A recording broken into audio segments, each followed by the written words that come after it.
Halo, assalamualaikum warahmatullahi wabarakatuh. Jumpa kembali dengan Pade Sindiran Sindiran ya. Tentunya Pade selalu berharap Anda diberikan suatu kesehatan, keberkahan dan rezeki yang paling berwah di manapun Anda berada, baik di dalam negeri maupun yang sedang merantau di luar negeri. Oke, sukses selalu buat Anda semuanya. Dan langsung kita bahas pada kesempatan ini di mana PKB kakak dan kandung daripada Muhaimin Iskandar waktu menghadap kepada Presiden Jokowi di Istana Negara mengatakan kalau PKB adalah masih koalisi dengan Presiden Joko Widodo. Lalu bagaimana dengan hak angket?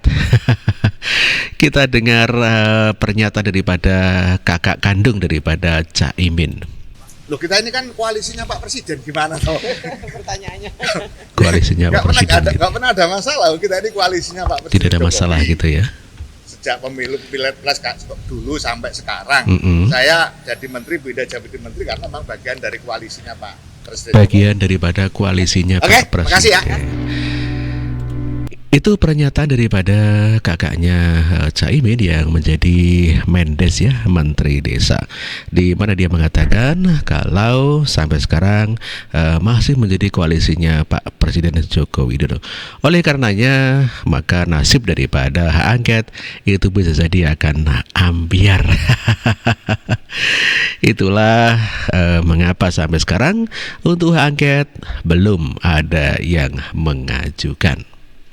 Lalu sebetulnya apa kepentingan kakak kandung daripada Caimin untuk bertemu dengan Presiden Jokowi sampai dua menteri, Ida Fauzia, Menteri Tenaga Kerja, dan kakaknya Caimin ya, sebagai Menteri Desa. Kita dengarkan sama-sama. Saya memohon waktu ke Pak Presiden untuk kegiatan laporan berkala. Laporan berkala. Jadi, ya. Biasanya nggak bareng sih. Oh, biasanya nggak bareng. Biasanya lapor gitu. berkala itu ya sendiri saya melaporkan perkembangan dan capaian-capaian di Kementerian Desa. Capaian-capaian termasuk gitu ya. capaian RPJMN, dan apalagi sekarang sudah mendekati selesainya masa baktinya Pak Presiden. Jadi saya melaporkan semua yang Itulah alasan kakak kandung daripada Caimin mendatangi Presiden Jokowi bersama dengan Ida Fauzia sebagai Menteri Tenaga Kerja. Oleh karenanya saya kira untuk dari PKB akan adem ayem saja, tidak mempersoalkan terkait dengan hak angket. Oleh karenanya tidak perlu gerusa-gerusu terkait dengan hak angket. Begitu mungkin dari PKB ya, Gus ya. Sementara Refli Harun berpendapat kalau istana berupaya berbagai macam cara untuk menggagalkan hak angket, begitu ya bro. Kita dengarkan sama-sama. Kita yakin bahwa terjadi kecurangan yang gila-gilaan. Pilpres ini brutal adalah karena ada penguasa yang tetap ingin cawe-cawe. Ada penguasa yang takut kalau dia tidak punya pengaruh kekuasaan lagi pada periode berikutnya. Pihak istana sepertinya sedang berupaya menggagalkan hak angket ya dengan apapun. Kok nggak malu ya Jokowi? Ya, Refli Harun mengatakan atau menuduh kalau pihak istana atau Pak Jokowi berbagai macam cara bagaimana dilakukan untuk menggagalkan daripada hak angket yang akan digulirkan oleh koalisi perubahan. Namun demikian seperti kita ketahui bersama bahwa PKB sendiri tadi disampaikan masih ada dalam koalisi Pak Presiden Jokowi, di mana masih ada dua menteri, yakni Ida Fauzia dan juga kakaknya Gus Imin yang menjadi Menteri Desa.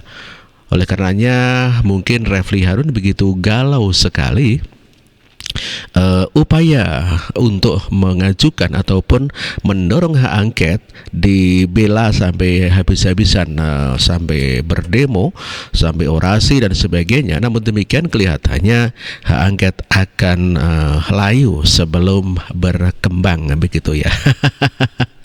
Sementara Partai Nasdem kelihatannya tidak sabar lagi untuk mengajukan hak angket karena menunggu PDIP mengajukan hak angket. Katanya sampai sekarang tidak ada pergerakan ya, alias masih banyak pertimbangan barangkali PDIP. Tetapi Nasdem kelihatannya akan berjalan sendiri untuk mengajukan hak angket dan akan meninggalkan PDIP. Kita dengarkan beritanya, bro. Koalisi Perubahan mulai tak sabar untuk mengusulkan hak angket. Koalisi yang terdiri atas PKS, PKB, dan Partai Nasdem itu mulai mempertimbangkan untuk mengusulkan hak angket DPR RI sendiri. Langkah itu dipertimbangkan melihat lamanya respons yang diberikan oleh PDIP. Jadi sebetulnya PKB itu masih menunggu pergerakan daripada PDIP dalam hal mengajukan hak angket. Namun demikian seperti kita ketahui bersama, di mana Ibu Puan Maharani dia menanyakan apa sih urgensinya, apa pentingnya hak angket, sehingga ya mungkin bagi Nasdem yang ngebet sekali untuk mengajukan hak angket, maka tidak sabar untuk mengajukan sendiri dengan meninggalkan PDIP, begitu Mas Bro. Kita dengarkan pendapat daripada Puan Maharani terkait daripada hak angket. Apa pentingnya sih hak angket sih?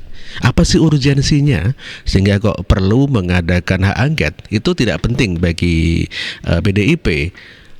Oleh karenanya kelihatannya PDIP tidak akan mengajukan dan hanya Nasdem yang begitu ngotot. Kalau toh PKB tadi disampaikan oleh Menteri Desa, dia tidak dia masih mengakui,